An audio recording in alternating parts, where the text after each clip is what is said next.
From the depths of internet, we come to you. Bad news, good news, dead horse beating news. Even no news will stop us. We'll make news. Even if it is in dumpster fire. We bring you integrity, except when it's EA, Ubisoft, Bethesda, Star Citizen, practically all of them. Movies, shows, and other industry bullshit. This totally is not a waste of time, but it sure is.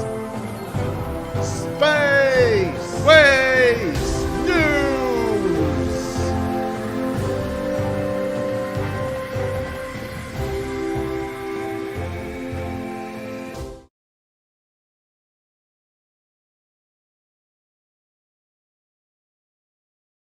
Fuck. I was looking at a different screen, damn it. Okay, here we go. There's just, Hello Whoops. and welcome to Space Waste News. And we've already had our first blurb and mistake for the day, so it's nice to get that out of the way. You know, we don't have to worry about it, you know, mid-show or if a mic drops out or something like that. I kind of No, forget we just, the fact that the intro is about a minute and something long, rather than my usual 5-minute one. Yeah. Well, in any case. Anyway, today we're gonna start off with something just. Well, you know what? Let's Go see. for We're it. gonna start Any off with topic, this. really. Just go and take any topic you want, because I mean, we got plenty of good ones. I'm gonna start off with some self-flagellating here. Oh boy. I know. Indeed. What normally happens with normal people is they'll invest in a company or they'll buy stocks or they'll buy trades. Oh God, they're going with Or- this shit again. Okay, here we go. Yes, we are. All right, so what they'll do is they'll invest in something or they'll buy a collectible and then over the years just kind of absentmindedly check it to see how much value it's gained.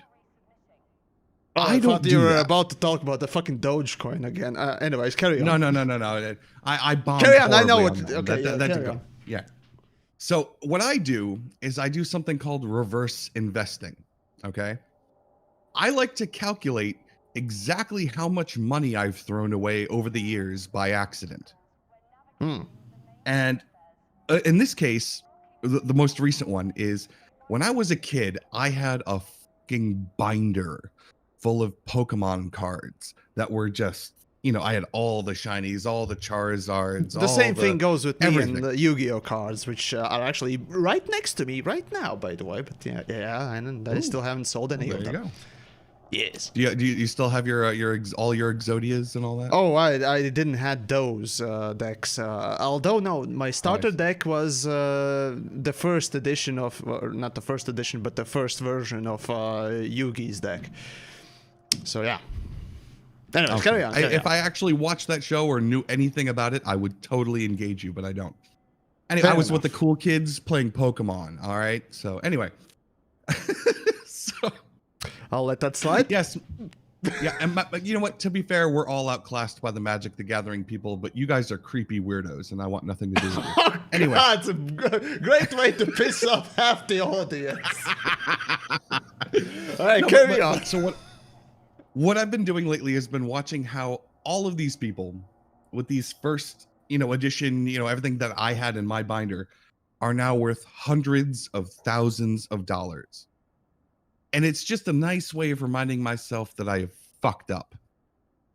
How is this shit worth money? Why? No. There is this thing called nerd culture, okay, and that thing in, if you haven't noticed, in quite literal recent 30 years has been gaining momentum so heavily that now it's kind of comparable to car culture as well.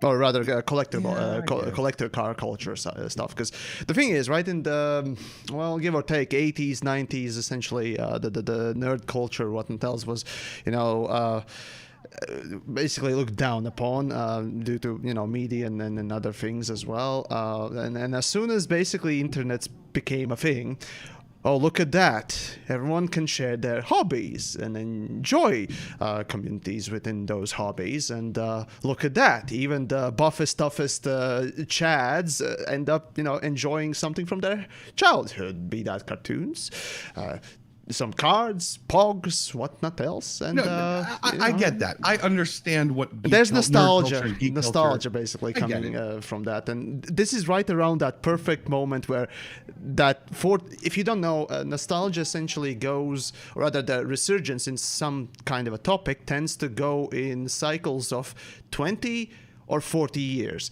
In the 20-year cycle, it's basically a resurgence, a small resurgence of something, being beloved or whatnot else. Soon we're gonna see the fucking prequel movie resurgence, trust me.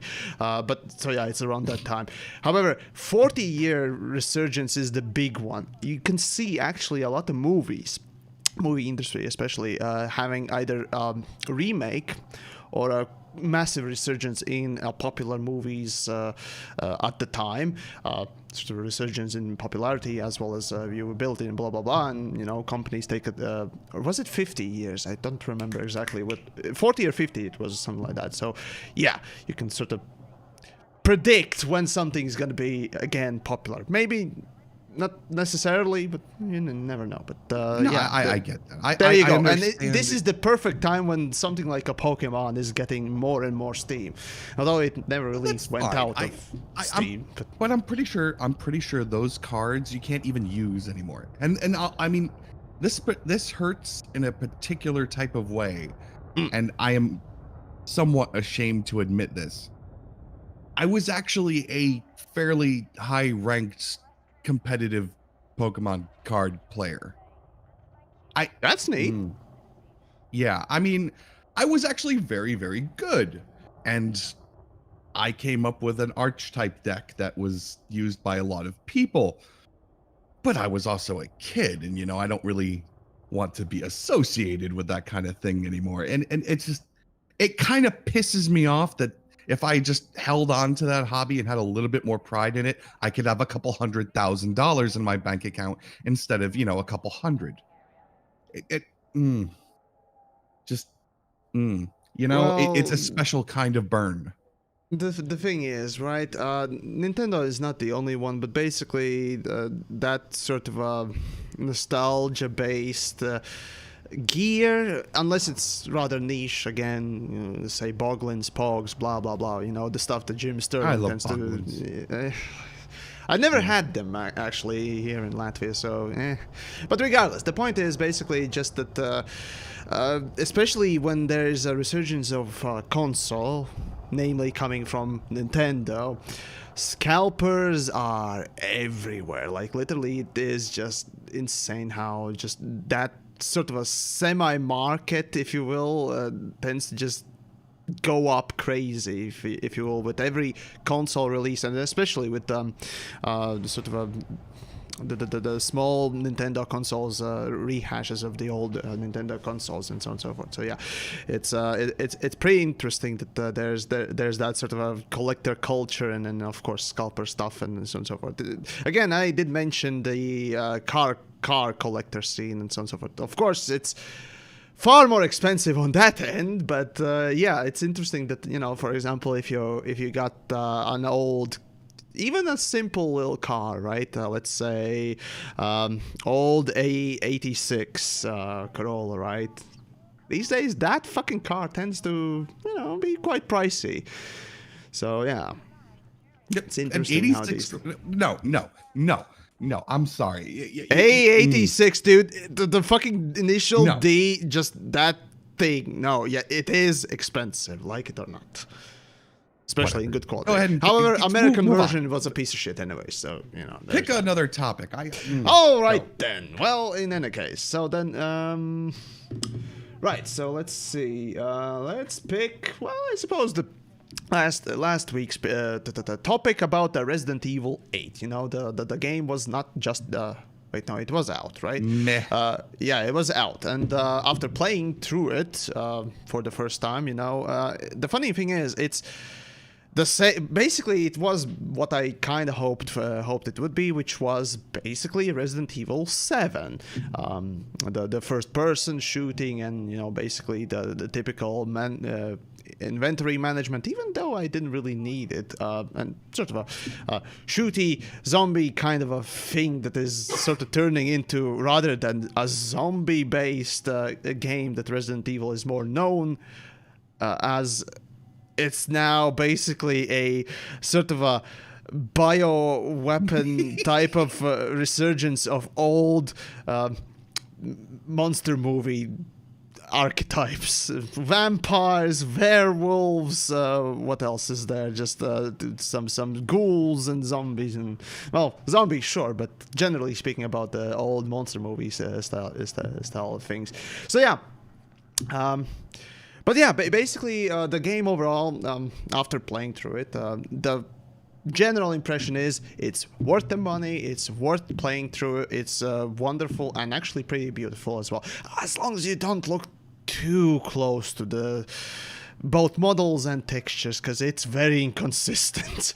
Oh boy, and optimization is a word that engine doesn't quite know of, or rather that particular game doesn't know of. So prepare for not the greatest experience in the technical side. However, the story wise, it's pretty nice. If I just let you go, you're gonna ramble for another 20 minutes. Gameplay is good. I recommend it. Fine. There you go. Gameplay good. Yes, go. There you go. Listen, it seemed fairly paint by numbers to me. It really did. Okay. And, I mean. You could kind of make that argument about most Resident Evil games. Agreed, fine, whatever. It's not my thing. I'm probably not going to like them, but it's everybody else's thing. And so if you liked one Resident Evil, you're probably going to like this Resident Evil, and it's fine. I get it. But, I mean, the biggest draw seemed to be, Big Mommy Milker's vampire woman. That was the thing that got attention from the normies, if you will. Yeah, I could use the word normies technically, because that is the obvious attention-grabbing thing, right? For everyone, well, at least in the male demographic. But the funny thing is, right? I was looking forward to actually that sort of a conserve ammo, be smart about where you go, and basically collecting basically everything within the environment, and that gameplay sort of management, as well as the stuff that basically Resident Evil 2 and that is remake Resident Evil 3, of course, afterwards, and Resident Evil 7 was basically establishing and polishing on all ends. And that gameplay, yeah, it's repetitive, especially when it comes to Resident Evil 3 remake. It's literally the previous game's remake with the same engine, with the same graphics, with the same not characters, but slightly different perspective. Basically, everything's the same, but even shorter. And Resident Evil 3's remake was... Yeah, that sounds like a raving endorsement to me. Everything's the same, but shorter. Well, yeah, the 3 was shorter, and for the price, it's questionable, but still a quality thing. The thing is, there are games that release themselves, if you will, and iterate very little on themselves, that are still being bought, and still are, well...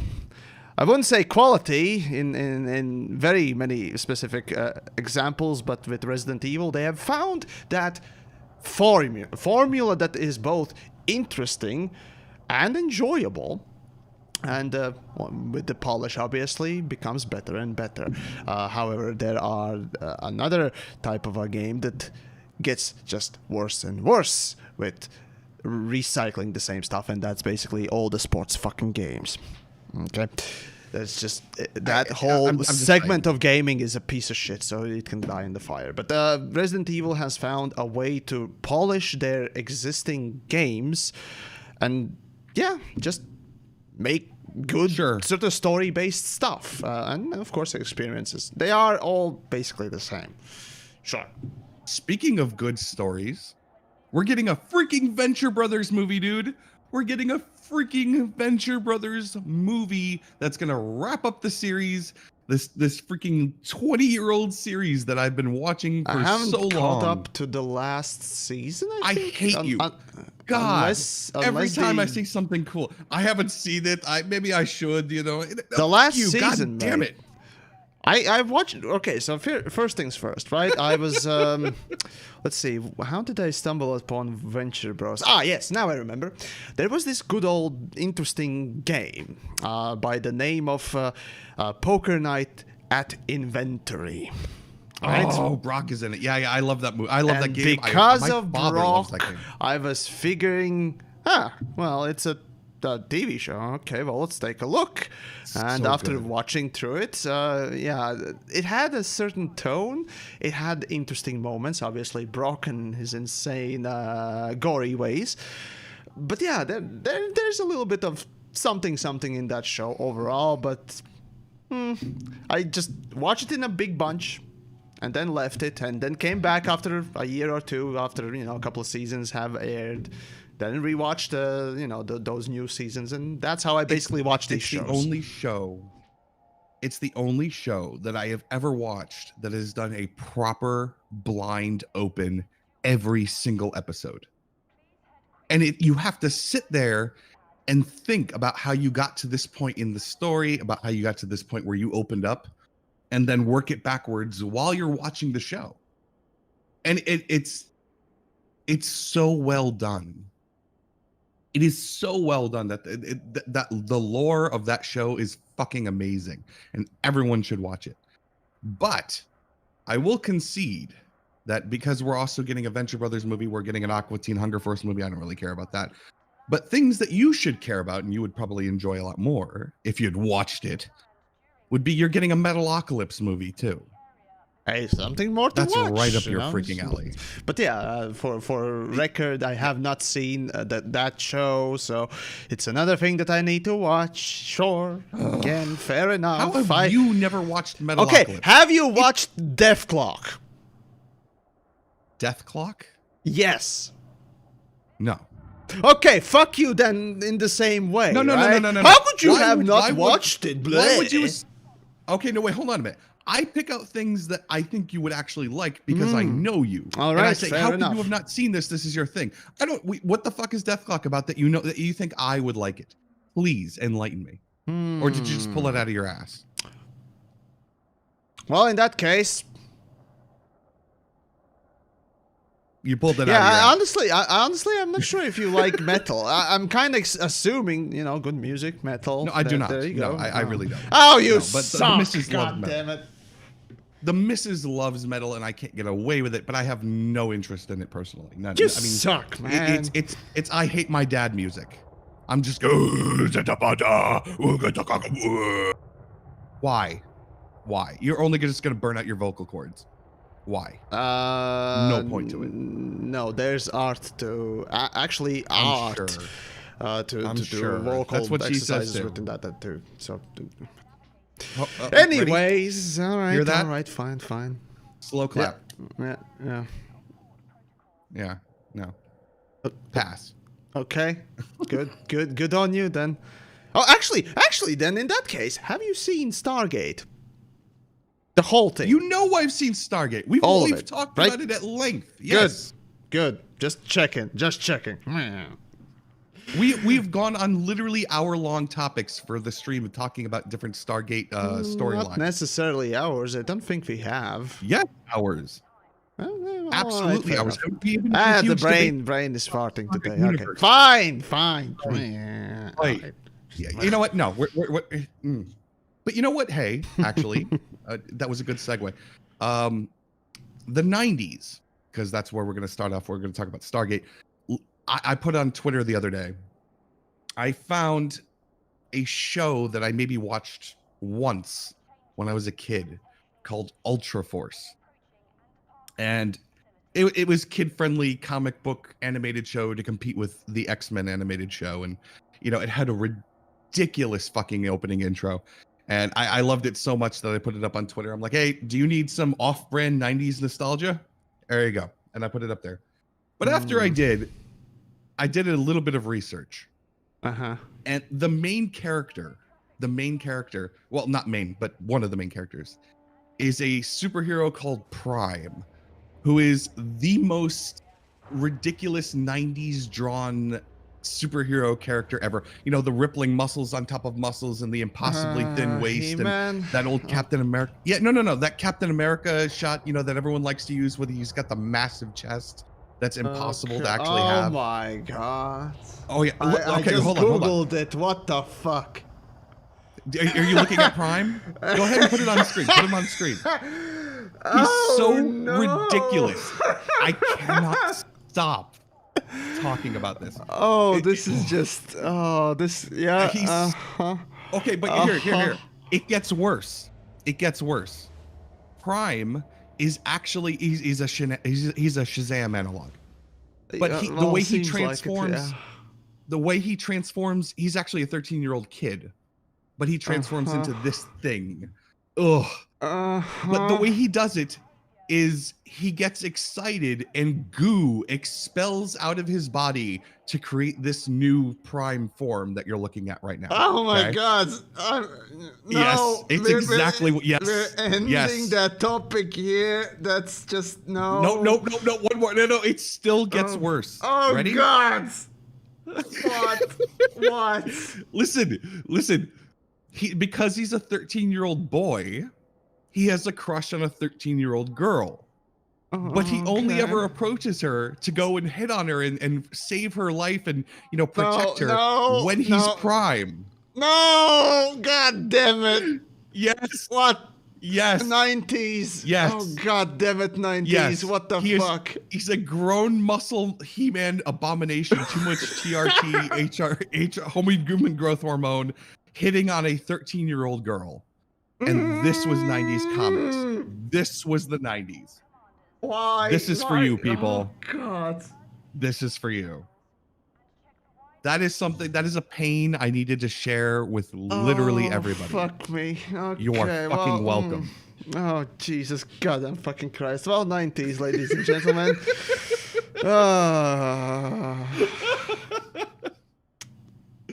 You are welcome.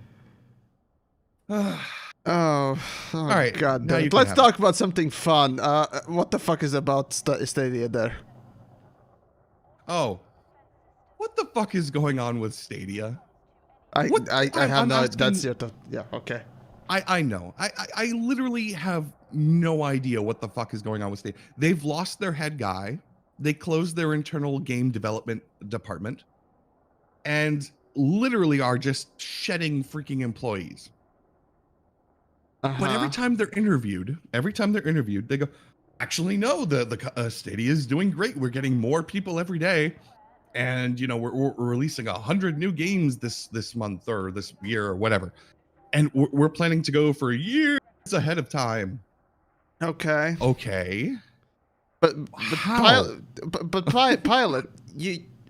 we're talking about fucking PR.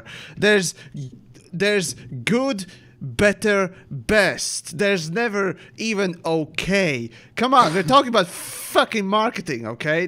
No fucking company is actually gonna go out and say, hey, we're doing pretty poorly, unless they're caught with their fucking pants down and proven to be fucking assholes, like VW did with Dieselgate and then all that stuff, you know. Then they will actually come on stage and say that they screwed up, literally.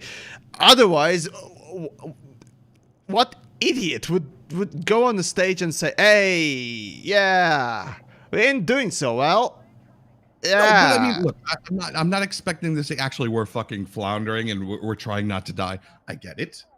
But don't just be a freaking, you know, one of those push buttons, say a line thing. You know, you hit the button where it goes, actually, we're doing fine. Well, yeah, actually, exactly. We're doing soundboards. Those things are called soundboards. Yes, thank you. Yes. Or see and speak for kids and children, you know. Speak and spell. Anyway. Yeah, whatever, whichever. Anyway, the point I'm trying to make is that, look, if you ignore the actual evidence that everyone is looking at, it just makes you seem more incompetent. That's actually worse PR. Why would you not at least acknowledge it? No consumer really thinks that. Only people who spend their time actually analyzing these types of news and interviews, they would get the idea what the fuck is happening. Again, us, actually talking about this and sort of analyzing. But your average Joe Bob, Jim Bob, whatever, right? He is gonna say, yeah, it's okay, I'm gonna go play some Madden, Bob. This is like the Pokemon cards for me. I want Stadia to succeed. I like the concept of it, that I don't ever need to buy a console or, upgrade my rig to the newest thing every other year.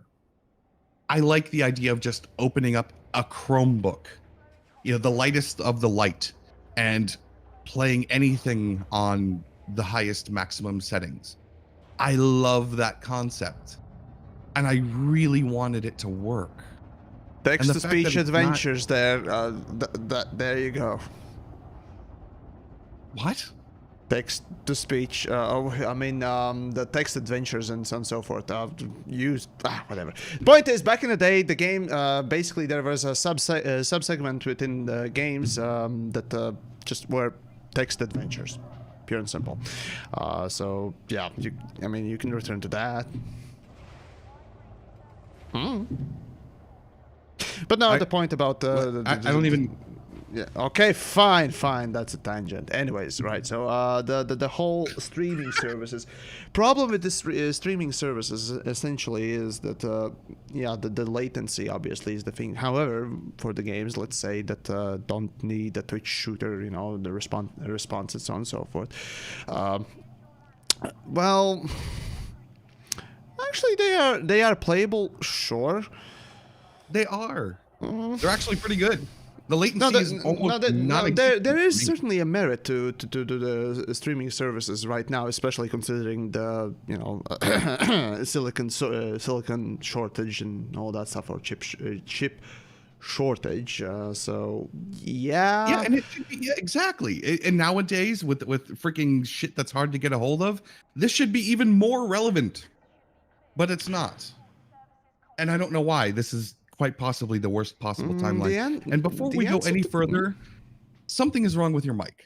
Because every 6 minutes or so, you cut out and then you come back as like a trippy robot voice that skips a little bit. And I'm starting to wonder if you're an AI. Maybe just reconnecting will help. Who knows? We'll see. Maybe just reconnecting will help. But I was kind of wondering if you were a Westworld, or maybe just, you had finally programmed an AI that mimicked you. Yeah, it's just a list of Yemek sayings like, I can't believe it, or, you must be stupid. Soundboards, that's all we need. Exactly. Sure, I guess. But yeah, anyways, let's see. Right. About the streaming services. Essentially, the failure of streaming services in many regards is that every single one of them has a slightly different sort of setup. Obviously, some of them have more features. Others have different features, generally speaking. And the problem, generally speaking, is that they just lack, features, if you will. Let's see. The NVIDIA Shield is probably the best one because, again, it's just simply streaming your own game library. You mean GeForce Now? Yes, GeForce Now. Yeah, it's basically slightly different. But yeah, again, NVIDIA Shield is within your own home, right? Keep forgetting which one was which, but anyways, yeah. The GeForce Now, the Shield was the tablet, yeah. Yeah, there you go. But generally, yeah, GeForce has, I think, the best example. All the other services essentially rely on you rebuying the games, from their services. And when there are multiple services around, buying or rebuying a game again and again and again is not a great deal. There was this company, Shadow, I think, that basically just allowed you to remote into a actual PC or virtual machine and log into your own accounts or whatnot else you were using, and just play on a remote desktop, essentially, right? And yeah, sure, I mean, that works. However, the Shadow... Actually, I got a funny story about that. Shadow essentially is, within America only, and even then in select states, I think it was, or they had limited supply anyways, and their parent companies are doing something awful, if you will. So. Again, need to look into that more, but all the services essentially lack the consistency as well as the features to make them more appealable or appealing to your casual player. Rather, if you buy into, let's say, Stadia. How? What do you need more appealing besides basically the price overhaul? I don't want to have to buy a game twice. Yeah, exactly. The price. That's the thing. That's the thing. It's the price that you are sort of dealing with. What else though? What else can you do to make that more appealing? Let's say you got a game for free, because they do the free games all the time. So if you get a game for free, the perfect streaming service, at least in my opinion, would be allowing to use your own accounts, Steam account, Epic, and whatnot else. Just nice. Basically allowing you to remote into a desktop and just use that as your gaming console or your gaming station, if you will. That would be the best sort of solution, because at that point, if you're buying it on one account, hey, you can take your account and go to another streaming service, if you have it in your country for cheaper or what else. But these streaming services have these walled garden approaches for the most part, and it's not great. It is not great. I will agree with you. But I before we go on, you mentioned Shadow. Yes. And one of the most important moments, when I considered myself a gamer, you have to use the voice for it too. I saw the darkest possible side of gamer culture when I had a favorite 7-Eleven that I used to go to every other day to get a morning coffee, et cetera, et cetera. The dude running behind the counter every day, pretty much. He always had the morning shift. Big 400-pound dude. Probably wasn't relegated to like doing anything but sitting there and running the register. But he seemed like a nice enough guy. And I'd sit there and I'd chat with him and this and that. And one day, we start talking about gaming and nerd culture and this and that. Okay, cool. He's a cool dude and he knows a lot of stuff I do too, et cetera, et cetera. And then one day, I catch him, I'm like trying to buy something and he's like, hold on a second. And about 40 seconds goes by and he's just staring at his phone. I'm like, dude. And he goes, sorry, man. I'm running 7 different consecutive raids. I go, what?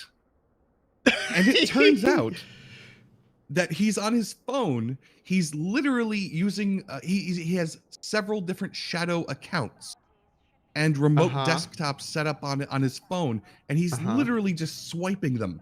He's running one raid, swiping the screen, going to the next remote instance, doing the same thing, swiping the screen, running to the next remote instance, doing the same thing over and over and over. I'm like, what the fuck are you doing? He goes, oh, this is what I do. And everything like, yeah, this is how I keep myself sane. I'm like, I don't even remember the game he was playing. I was so disgusted.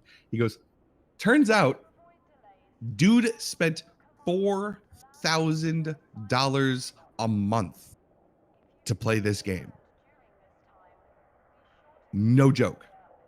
Okay. $4,000 to run multiple characters through Shadow to play from his phone while he worked as a cashier at 7-Eleven. What in the actual fuck? That was that's how deep. Right. So here's a little bit of sinister underbelly of the gaming in general. There are actually account farms. Those that don't know, there are also more inclined, let's just say, black hat coders and so on and so forth that either use virtual machines or multiple instances of whatnot else, essentially, whatever sort of approach you take, there are obviously the sort of services online that sell accounts. And how do they get those accounts? Be those premium accounts or just clean Smurf accounts for people to buy. And this is basically the same way. Just more locally rather than using a remote service. Again, it's just simply sitting home and having either multiple PCs or multiple virtual machines to just play the same game over, either through a bot or an algorithm, which, as a matter of fact, is a very big thing. Not big thing, but at least a noticeable thing within League of Legends. As a matter of fact, I've actually seen such setups. Pumping out accounts for people to buy, or World of Warcraft Gold, whatever you can imagine, as long as you can properly code a bot to do certain action. Again, even if it is not the most quickest way of earning stuff, as long as you can code it with a bot, eventually you're just collecting, essentially. And these things are more prevalent now than ever, because again, the coding knowledge and ways have been growing, and of course the overall the market, of course, also has increased for such things. So it basically is something. And of course, not to say anything about the fucking clicker farms in China. That's a whole different topic as well. I mean, I kind of have to give it to him that he's not. At least I didn't realize or know if he would be running bots, but he seemed to be doing it all manually, which, to its own right, is kind of impressive. And by the way, chat is coming up with the same exact question that I did. How the fuck are you spending $4,000 a month in working at 7-Eleven? He goes, oh, this isn't my primary income. This stuff is. And it turns out not only was he building up and selling accounts, but he was doing a lot of shady illegal shit with, terms of service and trading items. It's not. Not a legal system, but again, the legal system can't do shit about using code to cheat in a game. Again, that's not illegal. Funny thing is, the only thing you can get is banned from a game on that account or IP, maybe. Right, but that he's got so many accounts running, it doesn't matter. Exactly. So, and he sits there and tells. I said, "Wait, how much exactly are you making per month? That $4,000 is nothing." He goes, "Oh, maybe about 20, 22 a month." Why the fuck are you working at 7-Eleven then? That is a good question. Yeah. No joke. This was the actual answer. Free snacks.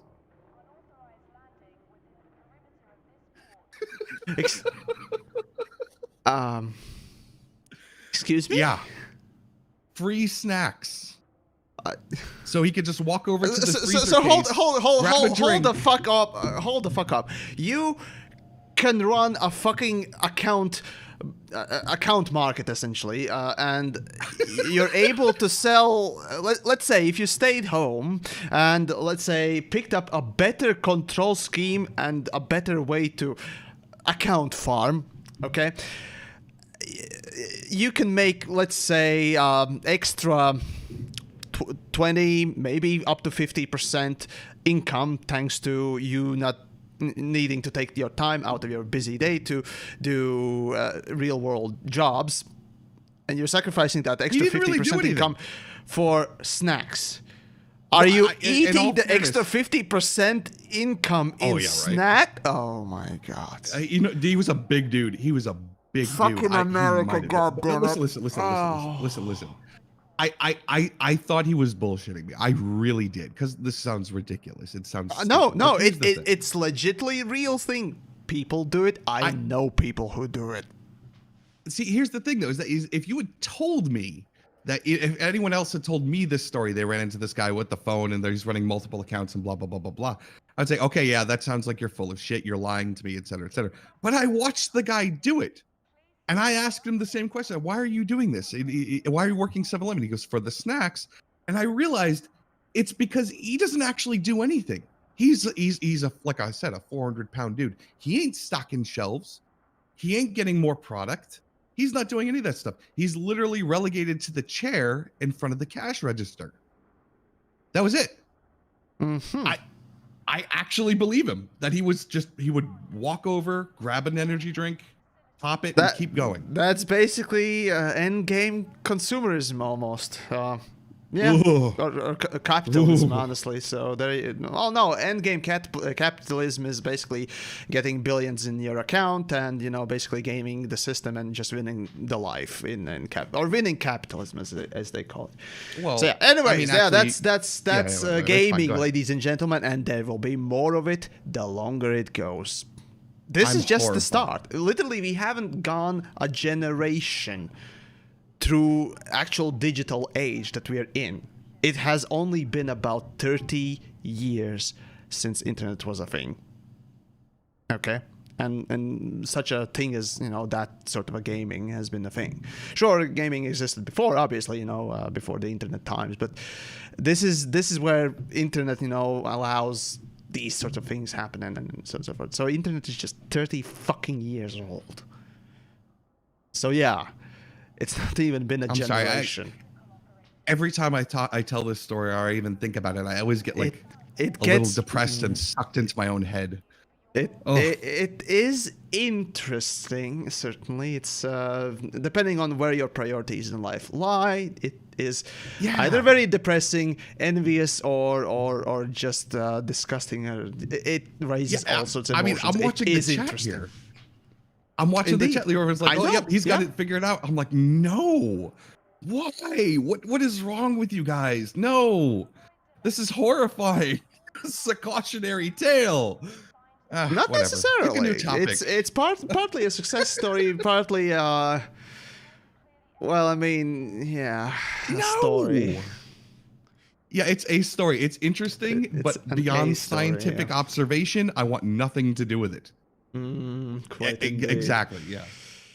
Well, anyways, right. So, let's go get into the topic. Well, one of the main topics, or the other of the main topics today, about Elite Dangerous. So let's get to it at 40-minute mark. Well, fuck it. Just let's get into the topic for the last 20 minutes or so about that stuff. Unless we actually we have a couple of more topics, but regardless, right. So, developers have come out essentially in the last couple of days talking about how Elite Dangerous Horizons and the base game, people would see the Odyssey people. The Galaxy essentially will be split in two once the PC version of Odyssey is going to be coming out. And, well, if you're choosing to play on Odyssey version, you're going to be only seeing people playing Odyssey version. However, if you choose to play either the base game for whatever weird reason, or Horizons, which is the current version, the most upgraded version that we have, you'd be seeing rest of the people. Essentially, developers claim that I don't really hold on. No, I don't. Kidding me? No, I don't think the developers actually explained why this is a thing. They just simply came out and said that this would be a thing. Hold on, let me just look up the fucking thing. Is this a fucking joke? Odyssey people can't play in the same instances as Horizons people? Yeah. Are you? What? What? Yes. What? Basically, developers are coming out and saying that the Planet Tech, or something to do with Planet Tech, essentially, Horizons people, once Odyssey launches, Horizons people won't be getting Odyssey's new Planet Tech. I think also why, textures. Right? I can tell you why. Right I'll get to that. Okay. However, developers claim that in the 6-month period, give or take, between PC version's release and consoles release of Odyssey, right? That would be a thing. However, developers claim that they express the want to amalgamate, or not amalgamate, but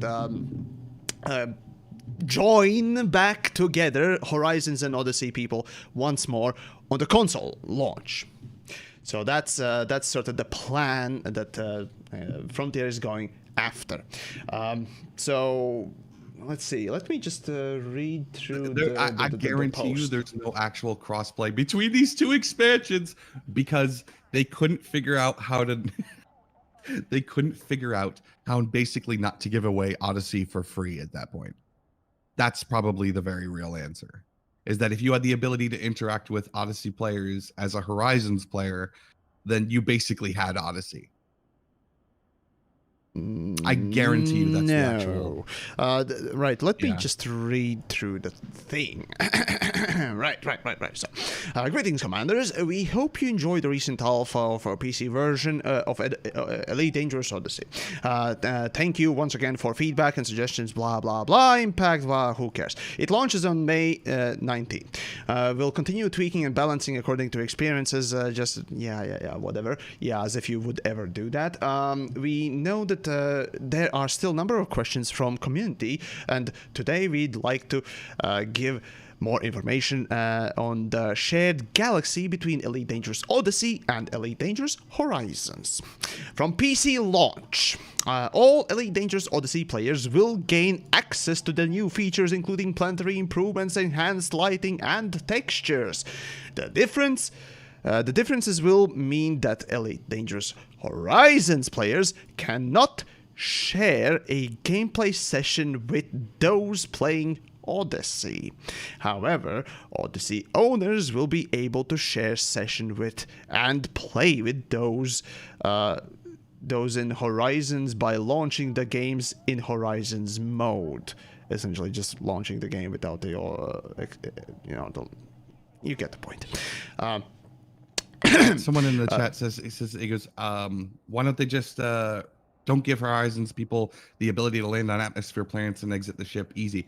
I guarantee you the reason is they don't know how to do that. No, hold on. I'll answer that too. Though, if they do this, they will temporarily not have access to Odyssey features if you launch in a Horizons mode, though you have the DLC. Back in the day, now let's get back to the I'll read this thing in just a bit. But back in the day when Horizons launched, right? It was the same situation as now. People in Horizons were able, or rather launching Horizons version of the game, were able to go down on the planet's surfaces. However, again, I didn't buy Horizons back in the day when it launched, so I had to ask around for people, and multiple sources have told me that Horizons version was sharing the same galaxy and instances as the normal base game. Now, the difference now is that they are splitting it. However, if you launch the base game and try to go down on a planet, you were not able. Essentially, the base game was, and you can test it right now yourself, as a matter of fact. You can pick up the base version of Elite Dangerous. Let me open the launcher. Damn it, I have the game launch. But anyways, you can pick the base game and try to go down on a planet. The game will automatically crash you out of the supercruise as you're trying to do the planetary approach. It's essentially software lock. It is just a software lock, and that's how it was. So, basically, they are or were able back in the day to do a software lockout of certain areas, meaning the planet's surface, right? So it stands to reason that they would be able to software lockout people from landing on atmospheric planets, and they also did lock out, or rather would be easily locking out people from getting out of the ship with feet. That stands to reason. So the question is, what the fuck? Basically, why is Horizons people not getting the improvements from Odyssey right away? Actually, I'll let Pilot talk about that. I break on my end. Sorry. I'd be willing to bet very much so that they don't know how to do that. They don't know how to turn. It's easy to turn all planets off that you can't land. It just pops you out of Super Cruise, and there you go. But I guarantee you, they have no idea how to turn off atmospheric planets versus non-atmospheric planets, and have that switch toggle.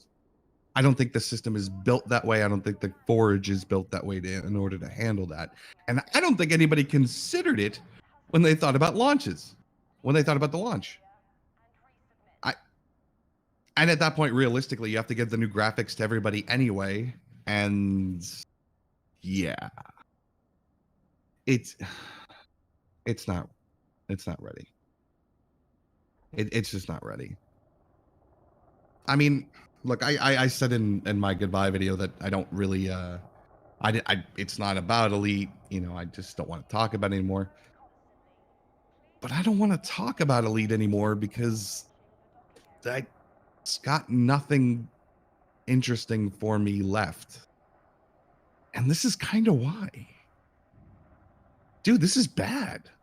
Right? Yeah, it's Yeah. it's an interesting, your idea of that they are essentially gating this new visual and content off.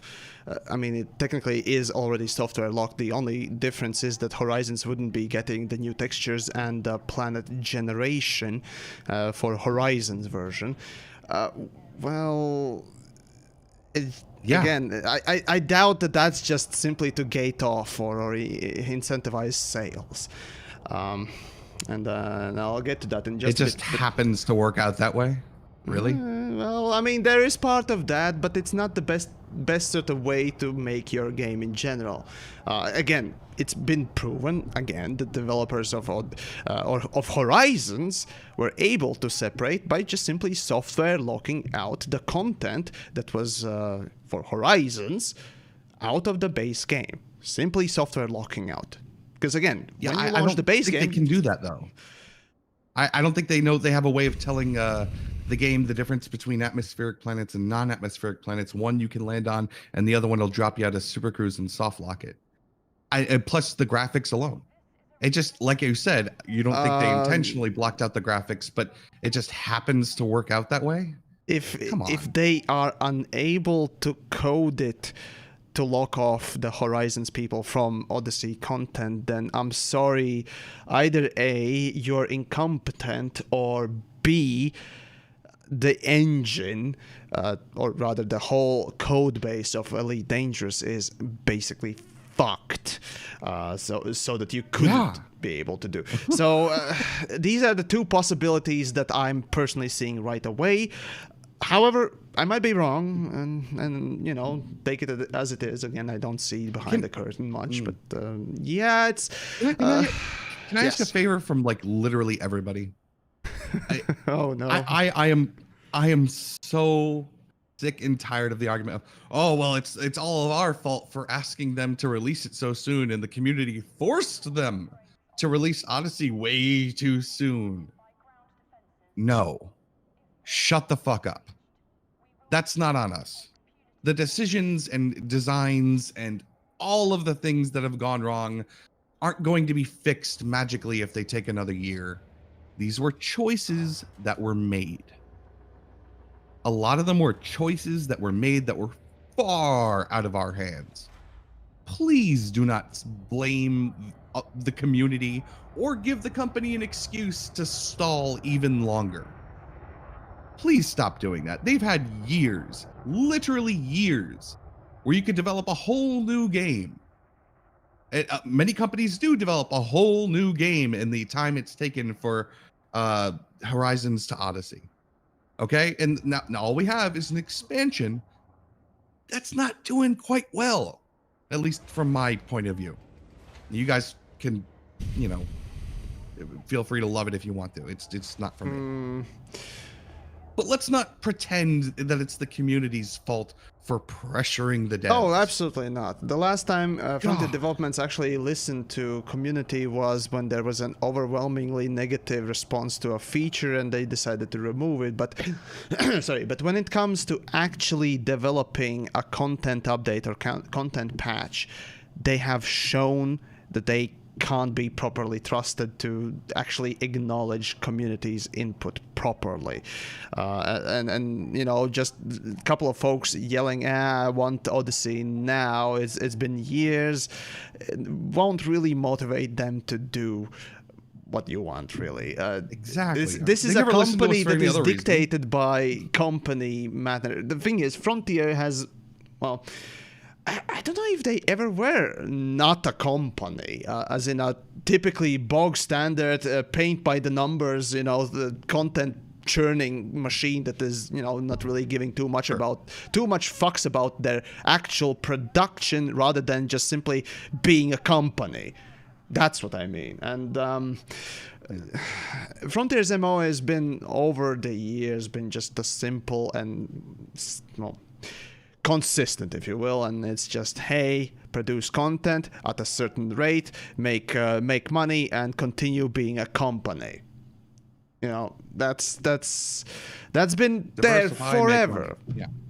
That's been there already, and the little changes and initiatives that are taken, you know, those are perhaps personal initiatives by the staff from time to time. And hey, if it succeeds, good. If it doesn't, well, don't stop, make content. You're off the, you know, imagination team, and now go write code or something, you know, that sort of thing. Anyways. Right, back to the whole split between the Horizons and Odyssey, right? To continue that whole... yes? Well, let me pitch it. Is that someone... JD Knoll in the chat says, why don't they give Horizons players a limited access Odyssey that'll allow them to surfaces and atmospheric flight, but not give them the space legs, let them be a support team in the sky? Because then there wouldn't be an incentive to buy Odyssey. That's why. That's why this is done like this. There would be no reason to buy Odyssey. The thing is, for me, bottom line is this can be locked off as a simple code. If player has Horizons, or if player is playing from Horizons version, player cannot engage in planetary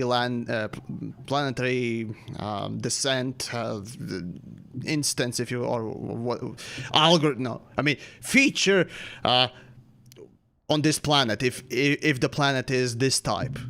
Again, it's relatively a simple lock that you can make. Relatively simple, and just saying that, yeah, in limited Horizon or limited Odyssey versions and so forth. Since developers have actually come out to tell us what exactly is the problems or challenges that they are facing, we are left to quite literally speculate on these things, and, well, some with more and others with less still educated guesses, we guess. So yeah, this is basically the company not really talking with the community and explaining what is the deal.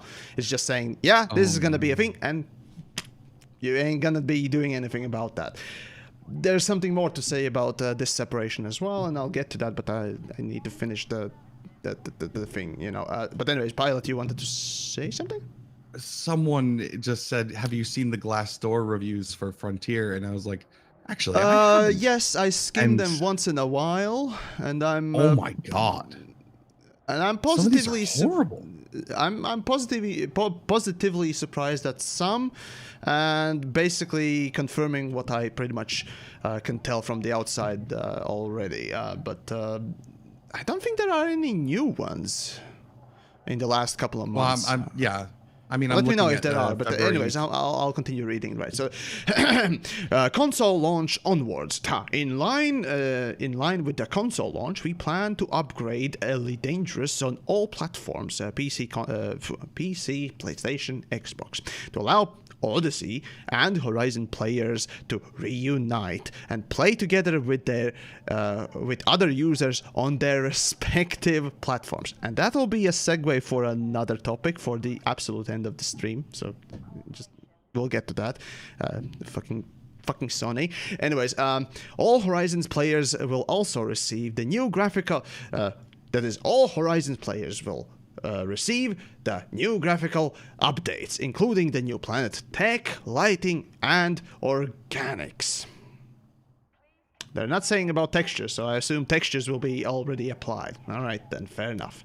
But will not be able to get out on foot or enter Odyssey's tenuous atmospheres. So clearly, it is planned to be a software lock. Here, in this sentence, they are saying that they will be software locking the atmospheric planets, like they did with Horizons and base game, when it launched. So carry on. So no, the nonsense about how about limited audit, no, just no. Anyways, if you have any questions, blah, blah, blah. Okay, right, so essentially, there is an interesting thing we can consider basically right now. I did talk about it, I think yesterday and day before, about the whole split between Horizons and Odyssey, and well, I did post it on Twitter. Let me just find the tweet that I did, which basically encapsulates what I think right about now. Let me skim While my you own find that tweet, I'm going. Yes. While you find that tweet, I'm going to read this review from February 2021, and under pros, it's nice workforce, nice office, etc., etc. But on cons, it says morale on the long-standing projects is very low. People are only staying to get it shipped out, but most despise working on it and are desperate to leave. Raising frustrations about the project to your lead does nothing, as they don't enjoy the work either and have no say in game direction. If senior management like you, you can get away with anything. Well, that's a pretty standard argument most people like. Lots of levers at the moment across the departments, but this is never addressed. Wow. Holy crap.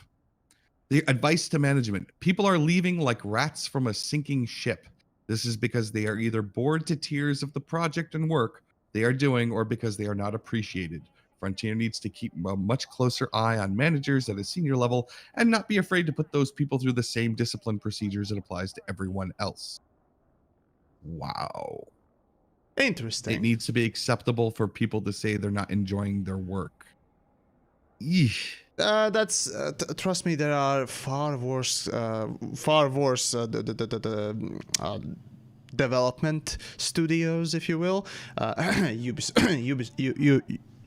Ubisoft people.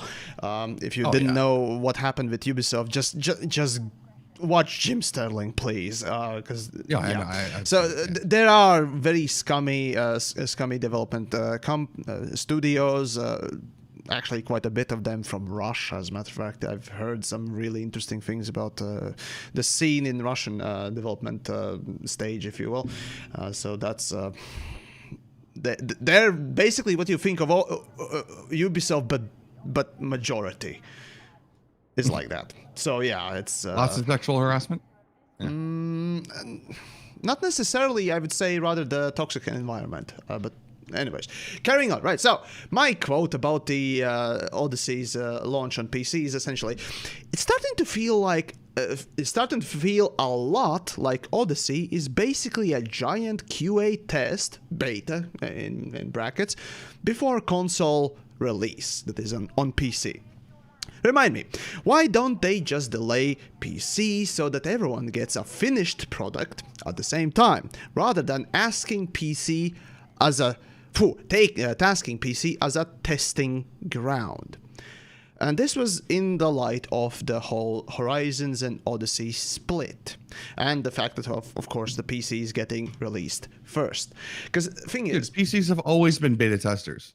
Throughout all of gaming history.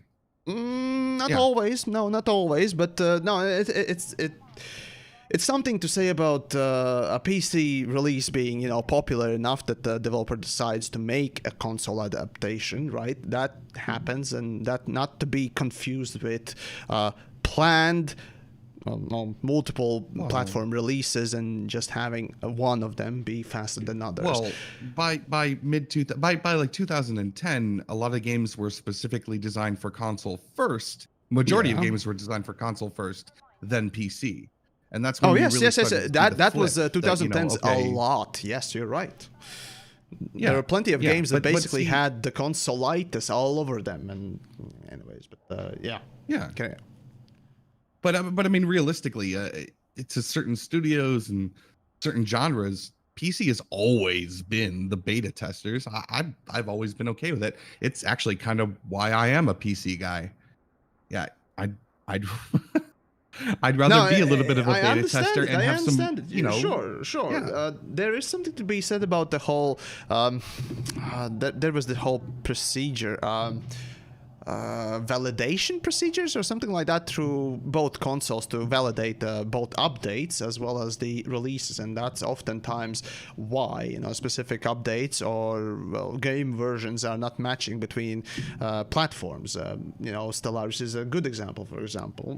Yes, but with Odyssey in this particular case, and what we know from Alpha coming in, fact of the matter is, PCs are, on average, a lot more capable than the last generation consoles, and thus they will be able to actually perform on an acceptable frame rate and performance level for Odyssey. So obviously Odyssey is launched on PC for it, at least in my mind, for that own reason, because Odyssey hasn't received enough or doesn't have enough optimization or performance improvements. It's being shuffled 6 months after the PC release.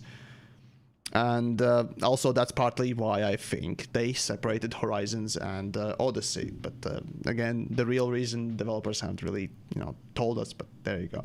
So the worry here is that essentially Odyssey, or rather they crammed stuff into Odyssey so much that it barely runs on consoles, the current stage consoles, that is the PlayStation 4 and Xbox One, because once more, as I repeat, Frontier is relying on console manufacturers to have this update be actually playable on the new console generation, which is why in marketing you never see developers actually advertising that, hey, Elite Odyssey is going to run on PlayStation 5 and or Xbox, right? No, they always are very clear to show that it's on PlayStation 4 and Xbox One. And always there's that caveat that, yeah, it'll be playable on the next gen consoles, sure, but with backwards compatibility that we literally had absolutely no hand in, because we're relying on those companies to make our game playable on the next gen consoles, and we can't be asked to actually optimize the game as is properly. At least that's how I often see these things, because, well, at this point it kind of does confirm it. You know, the gap between PC release and the console release is optimization period for, well, those consoles, and the stuff that actually should be done for all the platforms, if you will, in my mind, to offer proper performance and quality of the product. Now instead we have PC release in a good enough state, and the proper sort of a release is gonna be the console release. And that's what I hate about, well, companies in general. They are allowed to get away with this shit that, hey, yeah, we can release this half-baked, barely workable, minimal viable product garbage on PC or other platforms, and then promise to deliver it later. This shit, for Braben's own fucking game, would not slide back in 80s when he developed the first fucking Elite. Let's just let that sink in. Fuck, even for the goddamn Elite 2 and 3, right? So Braben, the fuck is happening with your goddamn company and your game? I wish I'd never found this Glassdoor page.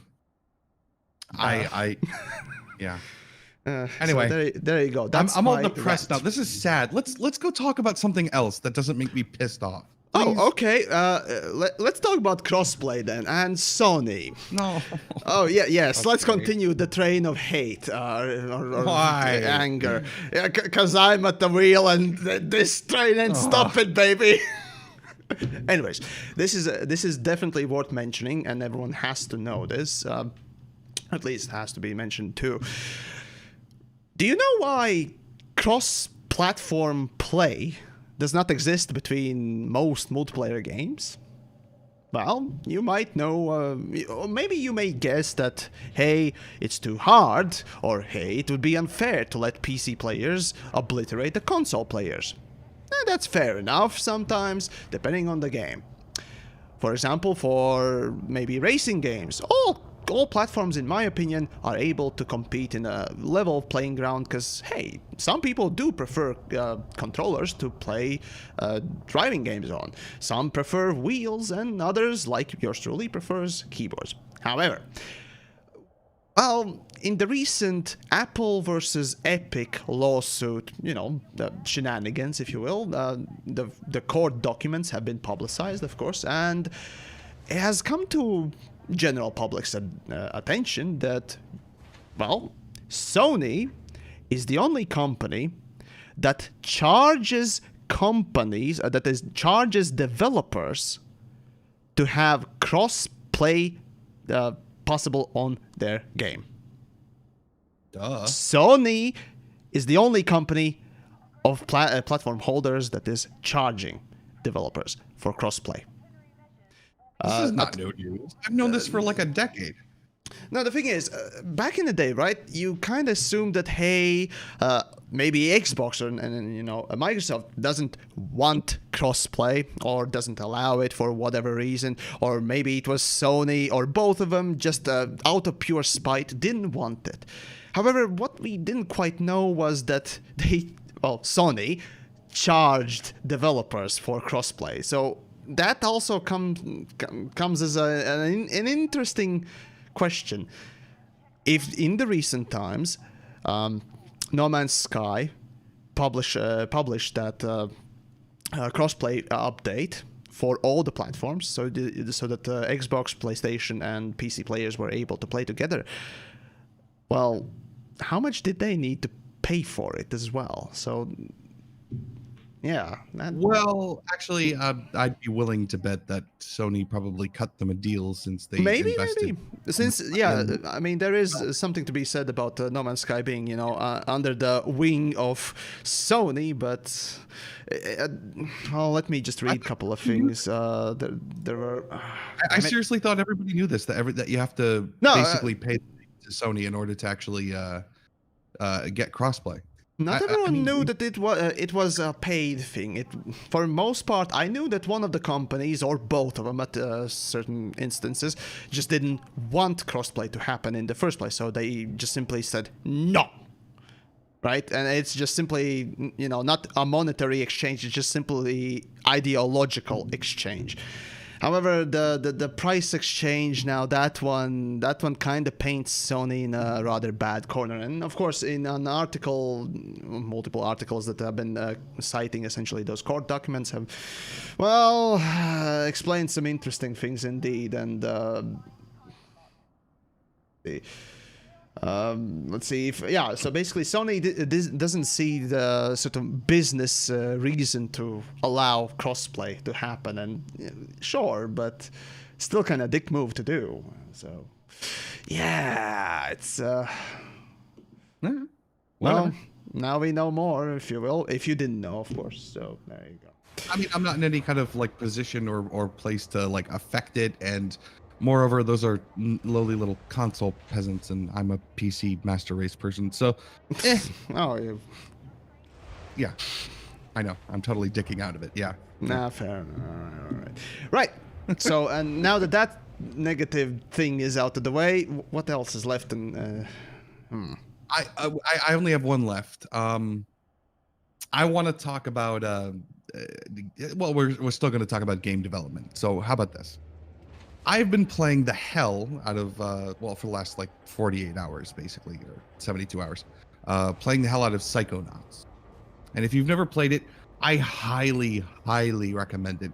It is one of the best platformers I have ever played in my life. Yeah, it is.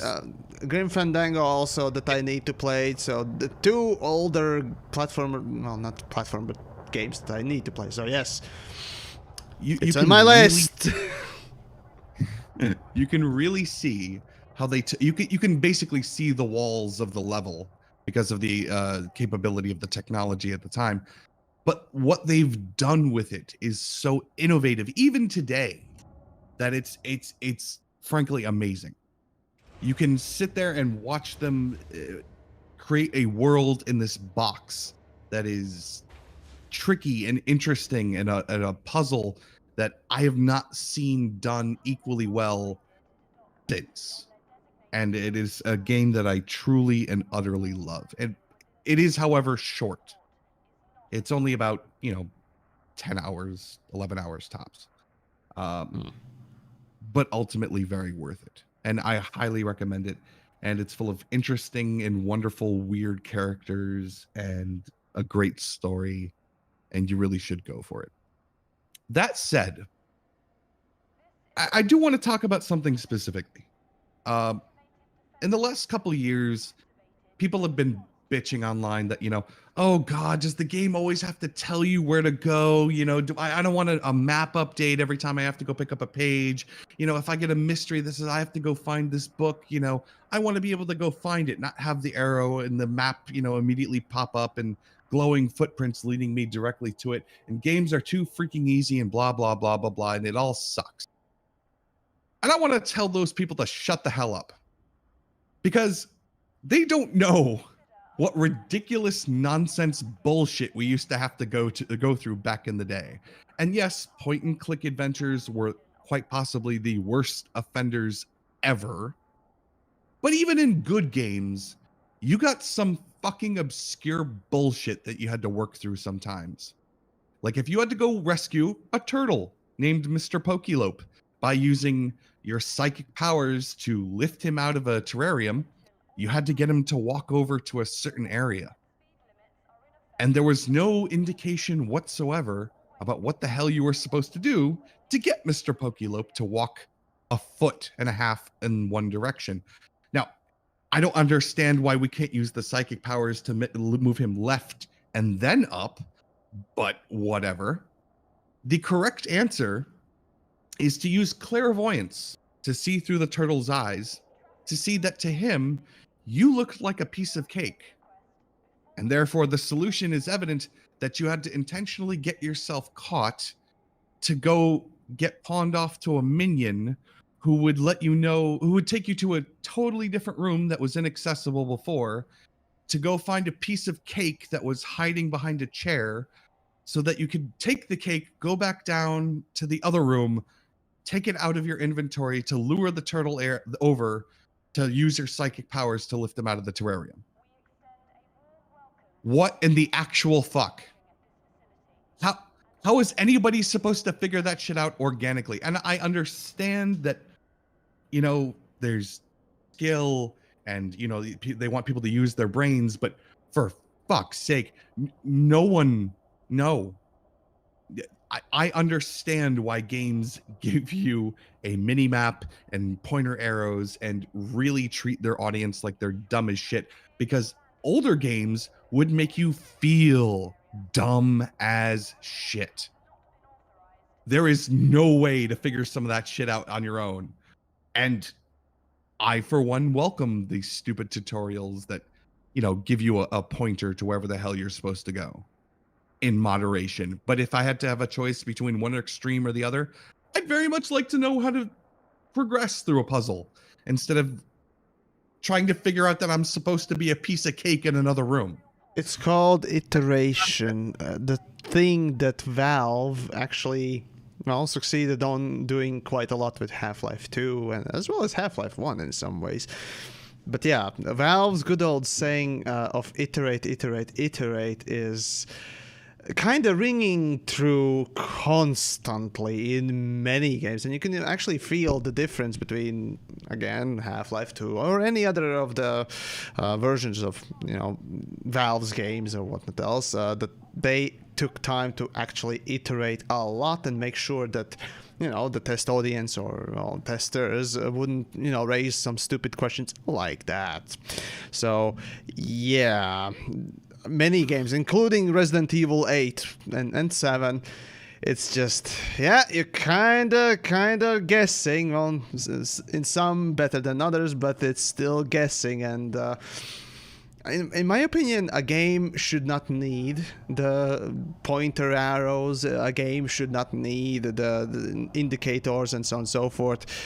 However, the game should be very clear and sort of drive you to that point, and that is again the same level of quality and level of iteration every time with the level design, especially, and of course all the other notes. I mean, details and stuff like that. So yeah, it's well, yeah, arrows and pointers are lazy. And I get it. But they are still needed, and if you don't have the time to iterate, they are far better than having to do that, what Pilot described. Yeah. And I get why we have arrows and mini maps and glowing footsteps to the next thing, is because you just really, really cannot underestimate how stupid people can be. And those old games, man, you want to feel smart, you want to feel like a dumbass, go play an old platformer, like anything early 2000s or late 90s. They'll make you feel nice and dumb.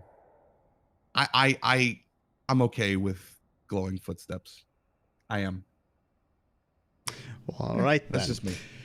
All right, and actually, yeah, and the last topic for today actually is about actually positive thing, and that is Stellaris recently celebrated its 5-year anniversary. So happy birthday there, Stellaris, and of course Paradox for making it.